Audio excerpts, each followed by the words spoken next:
Princess Zura stood before the Galactic Council, her blue skin glowing softly under the bright lights of the Grand Chamber. She was tall, almost 7 feet, with 4 long fingers on each hand and large purple eyes that seemed to see everything. As the daughter of the Phylaxian Emperor, her words carried weight across the galaxy. "I will only travel on a human ship for my diplomatic tour," she said firmly. Her voice was clear and strong. The council members looked at each other in shock. Humans were new to space travel. Most older alien races thought humans were simple and wild compared to them. Admiral Galen, an older Phylaxian with gray-blue skin, stepped forward. "Princess, this breaks hundreds of years of tradition. The royal family always travels on Phylaxian ships with Phylaxian crews. It is the safe and proper way." Princess Zora did not move. "My decision is final. I have studied humans for years through their broadcasts and messages. They are different. They solve problems in new ways. I want to learn from them directly." "But Your Highness," another council member said, "humans are unpredictable. They make choices based on feelings, not logic. How can we trust them with your safety during such an important tour?" The diplomatic tour could not be delayed. 5 major worlds in the Andromeda Alliance were waiting for her visit. Peace treaties needed her signature. Trade deals would fail without her approval. "That is exactly why I want humans," Princess Zora replied. "They think differently than us. Sometimes the unexpected solution is the best one." The council room filled with angry voices. Some members stood up from their seats, others waved their arms. Admiral Galen's face turned a dark blue color, showing his anger. "The Emperor will not allow this," he shouted. Princess Zura smiled slightly. "My father has already approved my request. A human ship will be chosen for my tour, and I will leave in 7 Earth days." *****. Captain Samuel Wright sat in his office on the UES horizon, reading the same message for the 5th time. He still couldn't believe it. "Captain Wright," the message said, "by order of Earth's ambassador to the Galactic Council, your ship has been selected for a special diplomatic mission. You will transport Princess Zora of the Phylaxian Empire on her tour of the Andromeda Alliance. This is a great honor for humanity. Prepare your ship and crew immediately." Sam ran his hand through his short brown hair. The UES Horizon was just an exploration vessel, not a luxury ship. It was good at its job, but small and simple compared to the giant ships of older space races. "They must have made a mistake," he muttered. His computer screen lit up with an incoming call. It was his first officer, Lisa Johnson. "Captain, have you seen the orders?" Lisa asked. Her eyes were wide with excitement. "Is it true? We're going to carry an alien princess." "Apparently so," Sam replied. "But I don't understand why they picked us. The Horizon isn't built for royal guests." "Maybe that's exactly why they picked us," Lisa said.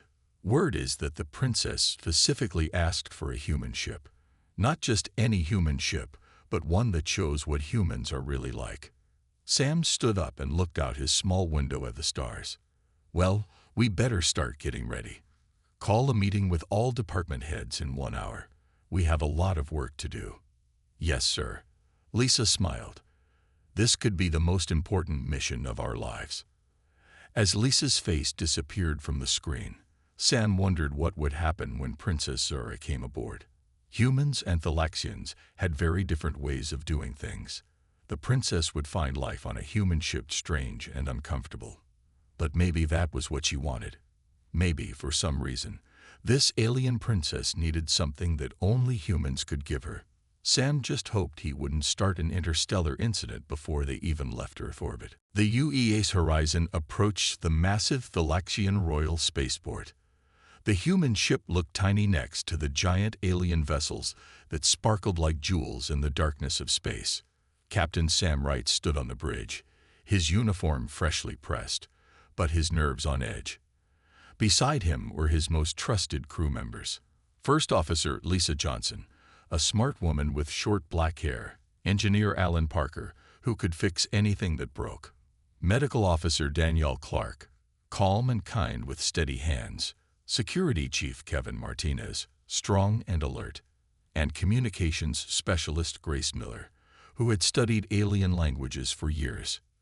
Remember, Sam told his crew, this is the first time a human ship has carried royalty from the Thalaxian Empire. Everything we do reflects on all of humanity. Lisa nodded. The docking bay is ready for the princess and her people. We've cleared the largest guest quarters on Deck 3. Thalaxian ship requesting permission to send over the royal shuttle, Grace said from her station. Sam took a deep breath. Permission granted. Open the docking bay doors. 20 minutes later, Princess Zora walked onto the bridge of the UES Horizon. She had to duck slightly to enter through the door, which was made for human height. Her blue skin seemed to glow from within, and her four-fingered hands were decorated with silver rings. Behind her walked Admiral Galen and 6 Thalaxian guards in shining armor. Welcome to the UES Horizon, Your Highness, Sam said with a small bow. We're honored to have you aboard. Princess Zora looked around the bridge with great interest. She studied the control panels, the screens, and especially the humans themselves. Captain Wright, she said, her voice musical but strong. Thank you for accepting this mission. I have many questions about how humans operate their ships. Admiral Galen stepped forward with a small box in his hands. Before we continue, Captain, we must install these Thalaxian security devices throughout your ship. They will take control if any danger appears. Sam frowned. With respect, Admiral, that would go against Earth Space Force regulations. This is a human vessel under human command. The Admiral's skin darkened with anger. You refuse to protect the princess properly. Our ship has excellent security systems, Sam replied. And Security Chief Martinez has prepared special measures for the princess's safety. Everyone became quiet, waiting for the princess's reaction. Would she be angry? Would she leave? To everyone's surprise, Princess Zora laughed. The sound was like small bells ringing. This is exactly why I wanted a human ship, Admiral, she said. They think differently. They have their own ways. She turned to Sam. Captain Wright is correct. This is a human vessel, and it will remain under human control. I want to experience how humans truly live and work in space. Before Admiral Galen could respond, a small brown shape darted onto the bridge and ran straight to the princess. It was Buddy, the ship's therapy dog, a friendly brown mutt with floppy ears. The Thalaxian guards reached for their weapons, but stopped when the princess knelt down with a look of wonder on her face. What is this creature? She asked, reaching out slowly. That's Buddy, our therapy dog, Danielle explained. He helps the crew feel better during long journeys. I'm sorry he got out. No, please, Princess Zora said as Buddy sniffed her hand. We have no animals like this on our world. May I touch it? You can pet him, Sam said. He's very friendly. The princess gently stroked Buddy's head. The dog wagged his tail happily. The bridge crew watched in amazement as the tall alien princess smiled with pure joy at something humans took for granted. Admiral, she said without looking up, send the security devices back to our ship. I will follow Captain Wright's rules while I am here. She scratched behind Buddy's ears, making his back leg thump against the floor. I believe I am going to learn many interesting things on this journey. The Admiral looked unhappy but bowed stiffly. As you wish, Your Highness. As the royal guards left to return the security devices, Sam realized this mission would be even stranger than he had expected. But maybe, just maybe, it would also be wonderful. 3 days into the journey, the UES Horizon was on its way to the first world in the diplomatic tour. Life on the ship had become strange in many ways. Princess Zora seemed to be everywhere at once. She watched the crew eat in the mess hall, asking why humans needed food 3 times a day. She observed them sleeping, puzzled by why they needed 8 hours of rest. Most of all, she was fascinated by how humans showed their feelings openly. Why do you smile when you are happy? She asked Grace one morning. Everyone can already see you are happy. Grace tried to explain. Showing emotions helps us connect with each other. It's how we build trust. The princess nodded slowly. Thalaxians are taught to hide emotions. We believe they make us weak. In the engine room, engineer Alan Parker was trying to fix a coolant leak when Princess Zora appeared beside him. "Your engines are very simple," she said, looking at the machinery. "Thalaxian ships use quantum folding to travel 10 times faster." Alan's face turned red. "Maybe so, Your Highness, but our simple engines are reliable and easy to fix." "I meant no offense," the princess said. "Simple can be good. I could help you fix this leak with Thalaxian technology." "No thank you," Alan said quickly. "Earth Space Force rules say we can only use approved parts and methods." The princess looked disappointed, but didn't argue. Later that day, Grace was walking past the princess's quarters when she heard strange sounds. She stopped and listened. It sounded like human music, and someone was laughing. Grace knocked on the door. "Your Highness, is everything okay?" The door opened, and Grace saw the princess sitting on the floor, surrounded by glowing screens showing Earth movies, music videos, and books. "Come in, Grace," Princess Zora said. "I hope you don't mind. I've been studying your human entertainment." Grace stepped inside, surprised. "How long have you been watching our movies?" "For many years," the princess admitted. "In secret. My father would not approve. Thalaxian stories are all about duty and honor. Human stories are about everything. Love, fear, adventure, silly jokes. They make me feel things." That evening, Captain Sam invited the princess to have dinner with the senior crew. As they ate, Princess Zora watched how the humans joked with each other and told stories about their families back on Earth. "I have never seen people talk to each other this way," she said. "On my world, meals are silent and formal. No one would dare tell jokes about their superiors." "Is that why you wanted to travel on a human ship?" Danielle asked. "To see how we live."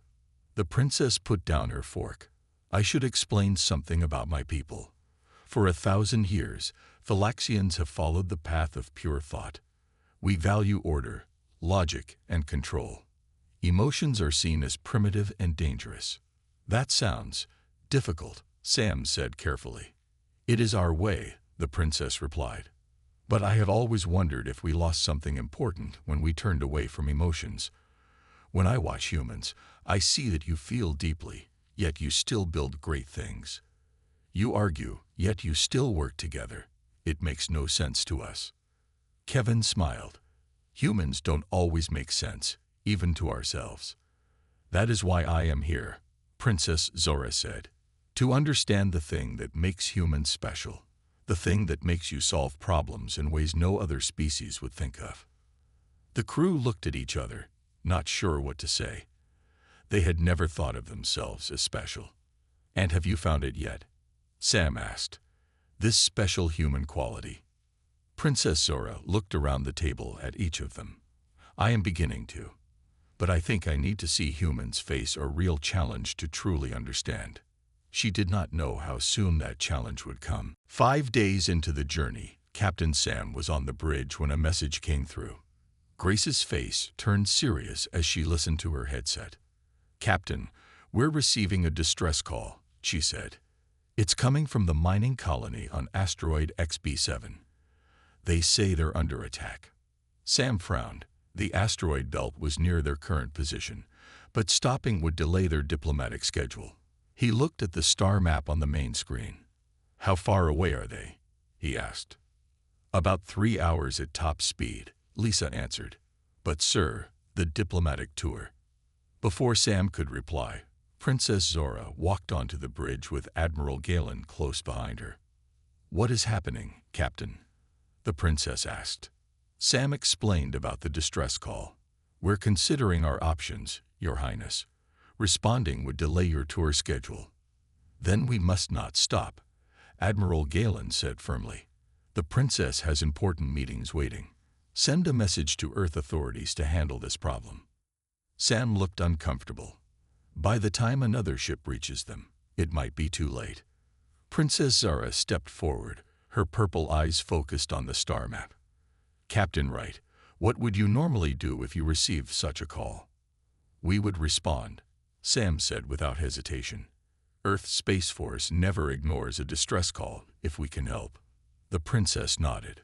Then we will respond. Admiral Galen's blue skin darkened with anger. Princess, this is too dangerous. This could be a trap set by rebels who want to hurt the royal family. We cannot risk your safety for some human miners.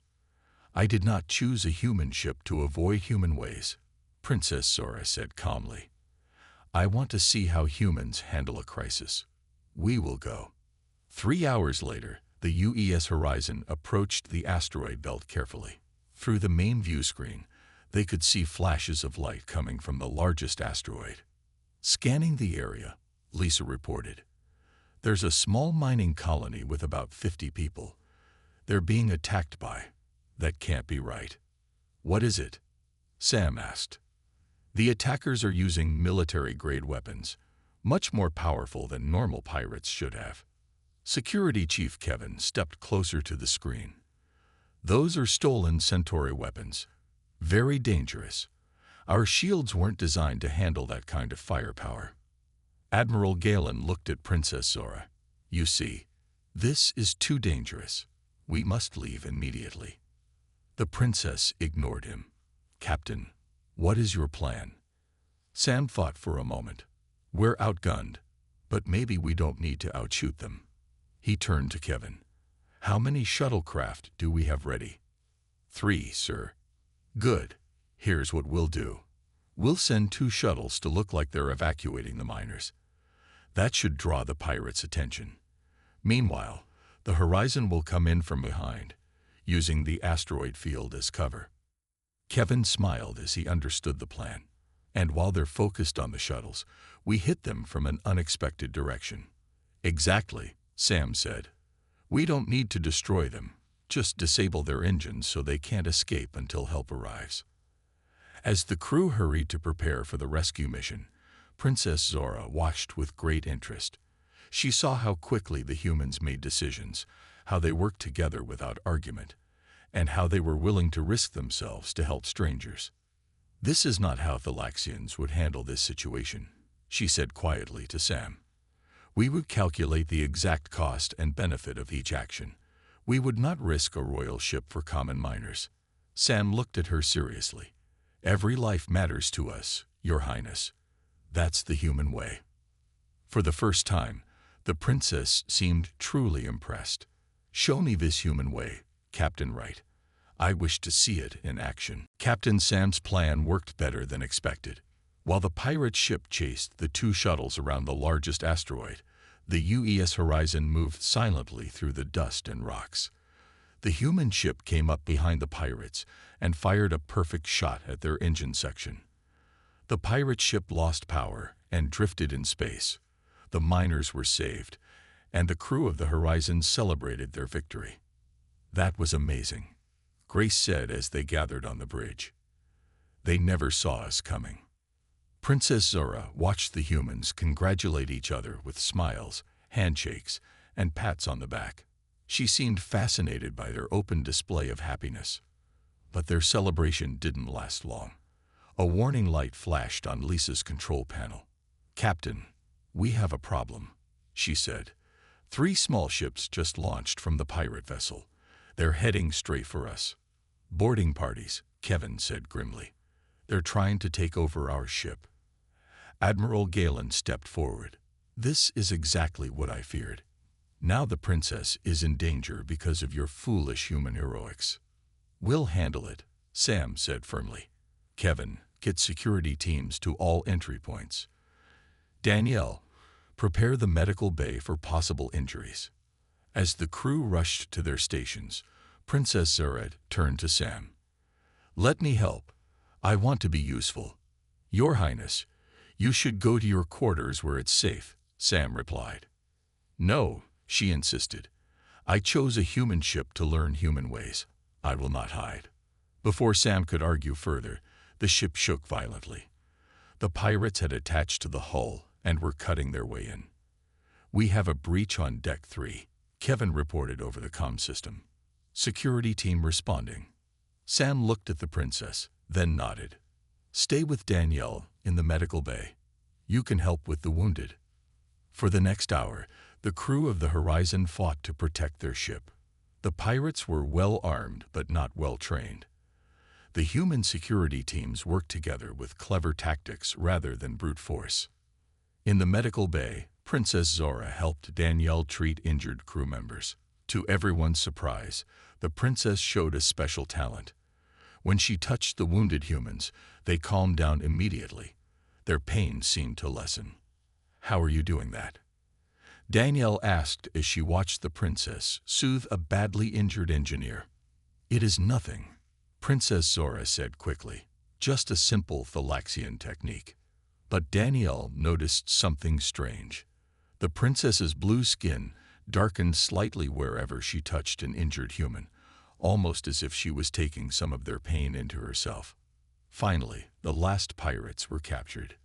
The ship was secure again, but 6 crew members were injured, and the Horizon had taken damage that would need repairs. Later that evening, Admiral Galen entered Princess Zora's quarters without knocking. His face was dark with anger. I know what you did in the medical bay, he said in a low voice. You used the forbidden empathic connection. What if someone had seen? What if your father finds out? The princess stood tall. No one understands what they saw. And I helped those humans. That is not why we are here, Galen hissed. I know your real reason for choosing a human ship. You believe they can help against the Void Collective. Unknown to them, Captain Sam was outside the door, coming to check on the princess. He stopped when he heard Galen's words. The humans need to know the truth, Princess Zora said. The Void Collective has contacted my father. They offer advanced technology in exchange for alliance. He is considering their offer. As he should, Galen replied. The collective is powerful beyond imagination. They are dangerous, the princess argued. They don't want allies. They want to consume other species. Add them to their hive mind while leaving empty bodies behind. I believe humans might be able to resist them. Sam's eyes widened as he listened. This diplomatic tour wasn't just about cultural exchange. It was about something much bigger, something that threatened the entire galaxy. And somehow, humans were the key. Captain Sam waited until morning to confront the princess. He found her in the observation room, looking at the stars. Your Highness, he said, I think it's time you told me the truth. Who are the Void Collective? And why do you think humans can help?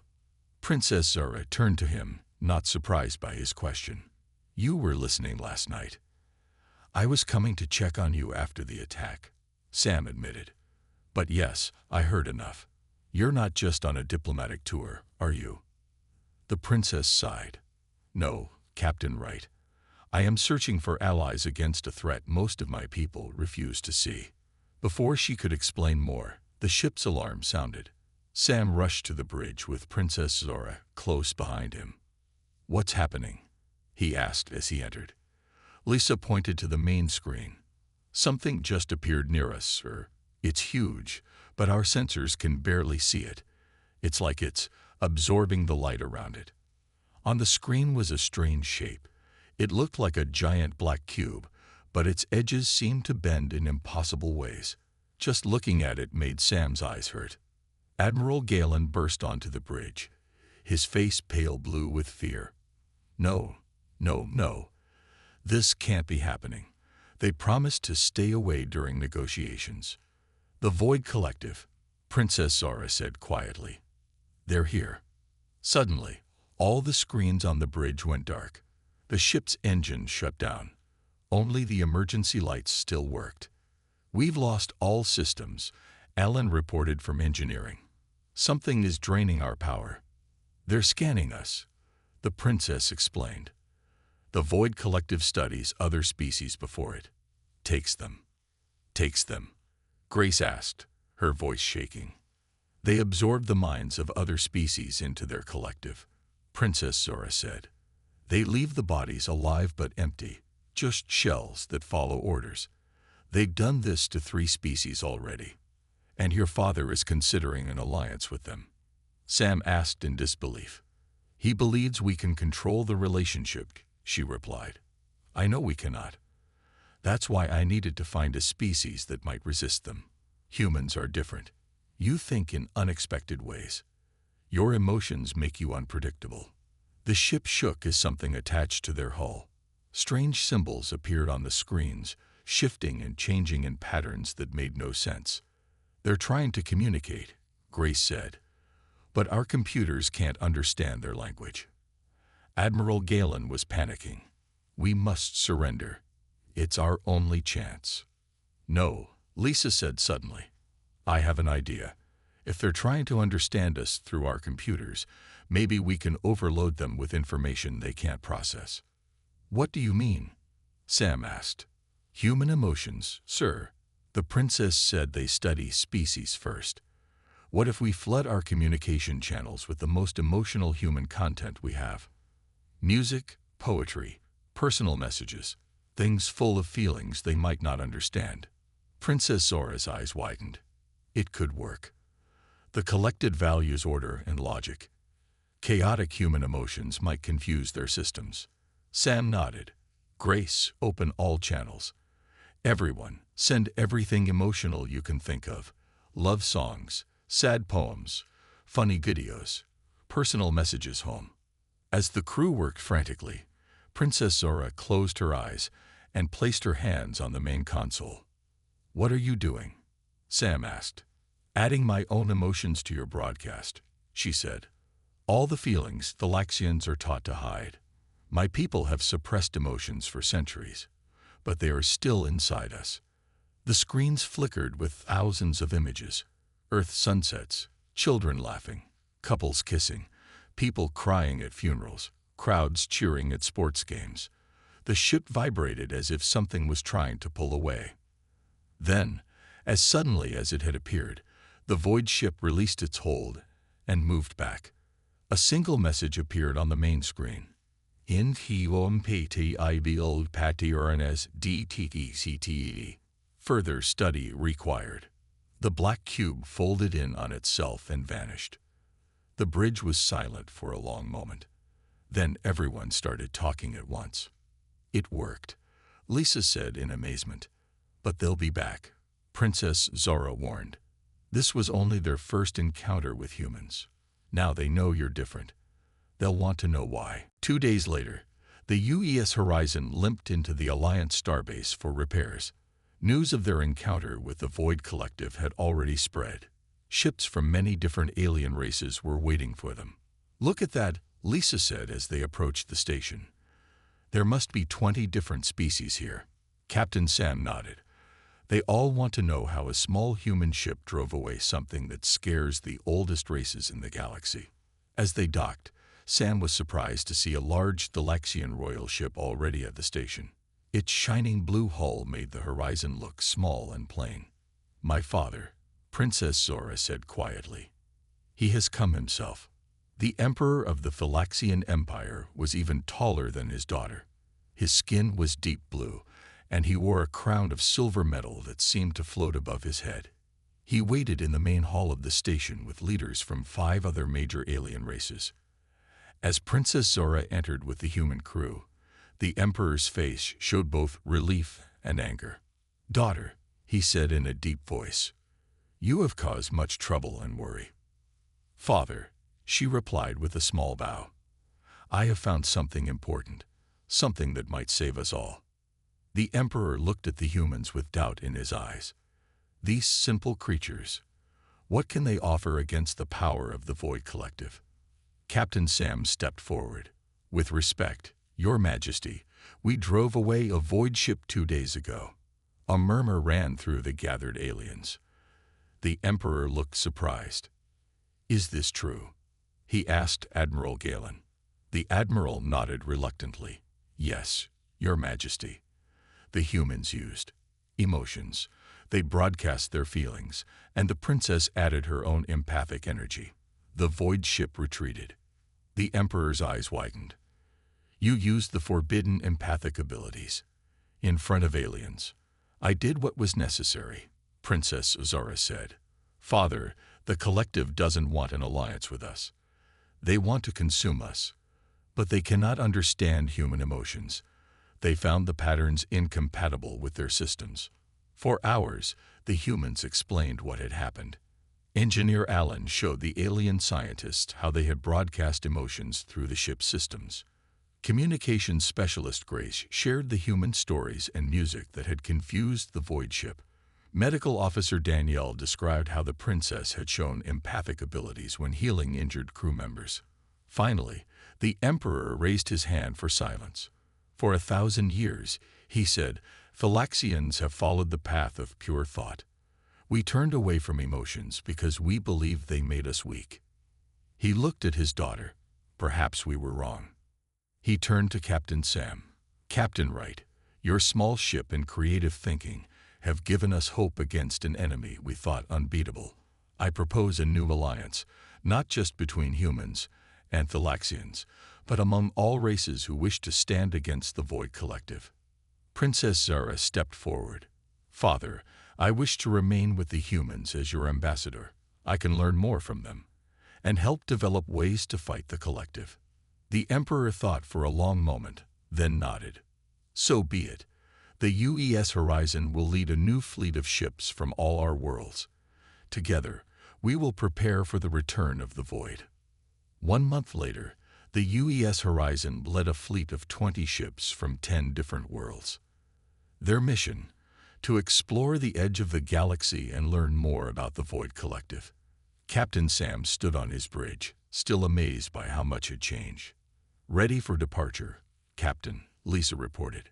Sam looked at Princess Zara, who now wore a uniform combining Thalaxian royal symbols with human Earth Space Force patches. Your Highness, he said, any final thoughts before we go? She smiled, a human gesture she had come to enjoy. Just one, Captain. When I demanded a human vessel, I never imagined where it would lead. But I was right about one thing. What's that? Humanity is exactly what the galaxy needs right now. You think differently. You feel deeply, and that might just save us all. Sam nodded and turned to face the view screen, where the stars waited. Helm, take us out, he said. We've got a galaxy to save.